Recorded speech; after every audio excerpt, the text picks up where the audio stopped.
Gordon, welcome to Hartlepool United. Just so how are you feeling for us? I think it's very exciting. I think it's a great opportunity. When Paul mentioned that there was an opportunity to speak to Hartlepool, we'd finished off in a high at Cove, but I think the two of us were quite looking at maybe a fresh challenge, and to be offered the chance to come to a club like Hartlepool United was something we just jumped at. I was just about to ask you that. What's your first thought in your mind when Paul gets on the phone or he sees and I think we're off to Hartlepool? It genuinely was, this is a great opportunity. I had been at Sheffield United before. I'd been for 3 years. I'd been at Stockport when I was a lot younger, and Paul had played down here, so it wasn't a case of we're going to the big leagues type thing. It was just, we thought it was a great opportunity to leave a project that we'd finished and go and start on a fresh one. That's what it is here, isn't it? It's a project, and Paul said that this is a club with great potential, and you obviously share that passion as well. Yes, because although we kept it quiet and confidential, and the club were excellent in all their negotiations with Cove and gave everybody the respect, once it kind of leaked a bit, the amount of correspondence both of us got explaining about the area, the word sleeping giant kept being mentioned, also the passionate fan base. Paul went down, saw the last game of the season. I had gone to America when the season finished, so I was kind of 8 hours behind. I was in California, and I was getting up in the middle of the night so I could speak to Paul, and he was doing the same, so that we're kept on the same page. So it was really quite exciting times for us. You're here, first day. I know the hard work started last week when you were both away, but you've had an opportunity to introduce yourself to everybody and see the ground, and you must get that feeling of excitement and ready for the fans to come back as well. Oh, I think once we were very fortunate because we'd won the championship. We finished at a reasonable time.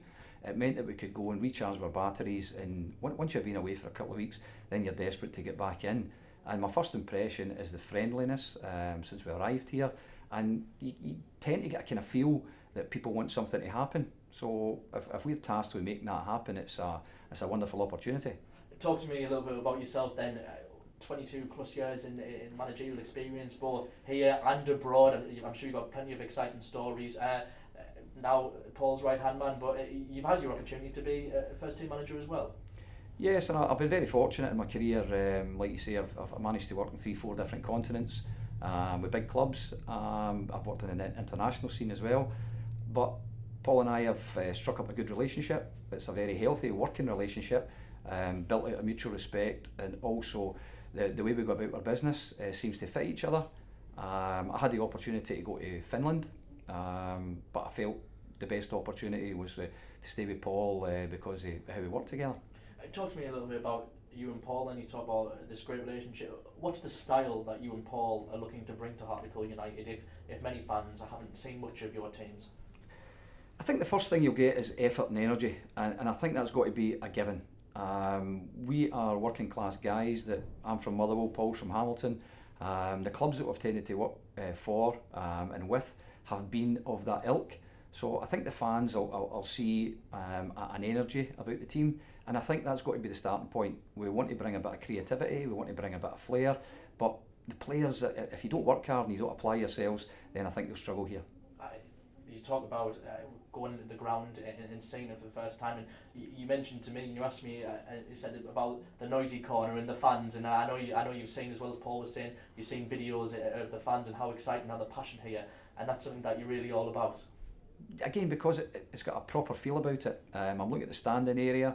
I'm looking at the people that are telling me about the different ends of the ground, what they mean to the people, the start of the ground, the one with the rink behind it, the one with the town end, and that means a lot to people. So what you'll probably see are from Paul's teams, and when we assist them, is teams that have got a bit about themselves, that want to express themselves and have got a bit of creativity. But I must stress again, we want to be able to give these people something on a Saturday that they feel we're not going to win every game. That's a fact.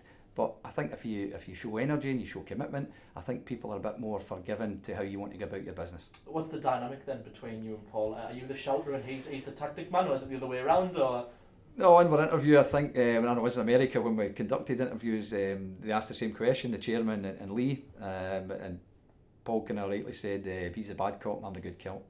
I'm not sure that's always the case, but no, I think we've just learned over the years to kind of supplement each other, and it's a very comfortable relationship. We share, you probably said, you know, we share a lot of the same ideas. We don't kind of pat each other on the back, but at the same time, when people say you should have polar opposites, we disagree, because if that's the case, then you don't have the unity, and the messages then become fragmented. So the message from us is probably always the same about, let's get organised, let's work hard, and let's really create something special.